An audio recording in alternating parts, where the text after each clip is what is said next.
Okay. Ngayon, meron kang conclusion sa last paragraph. Can you read it? The provision of medical and food aid and payment of incentives or traveling relative to the confidential operations expenses do not fall among those enumerated under item 4.8 of the joint circular. Thus, the same should not be charged against the confidential fund of the agency. At sinasabi mo, ang nature ng listahan sa joint circular ay ano? Exclusive po. Exclusive. Anong ibig sabihin ng exclusive? Bawal ang wala sa listahan. Tama ba yan? Yes, ma'am. Another box item is paragraph number 4. Please refer to your notes as shown on the screen. Anong significance, if any, nitong finding mo sa AOM? Under number 4 po, hindi po naka-indicate sa kanilang physical and financial plan yung specific confidential activities na kanilang paggagamitan po ng kanilang pondo in violation of the item 4.2 of the joint circular. Okay.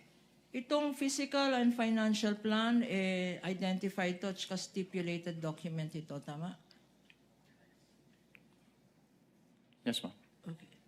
Ngayon, ano ba dapat pag tinitignan ng isang physical and financial plan? Ano ba ang hinahanap dyan?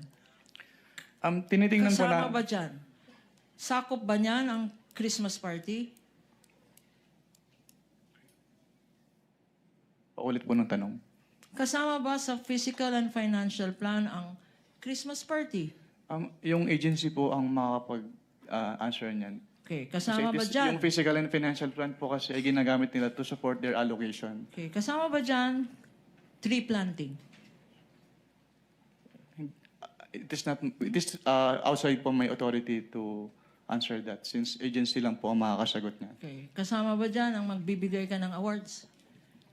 Okay. In the nature of your definition of confidential funds, are these activities considered confidential activities? As an answered, Your Honors, it is beyond the witness authority to If he determine. knows, Your Honor. If he knows, He's competent. He's a competent witness. He's the one who personally evaluated, and he's also a witness may lawyer. answer if he knows, Mr. Wamel. You may answer if you know.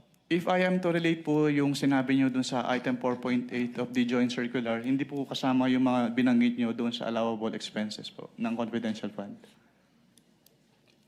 Thank you, Mr. Witness.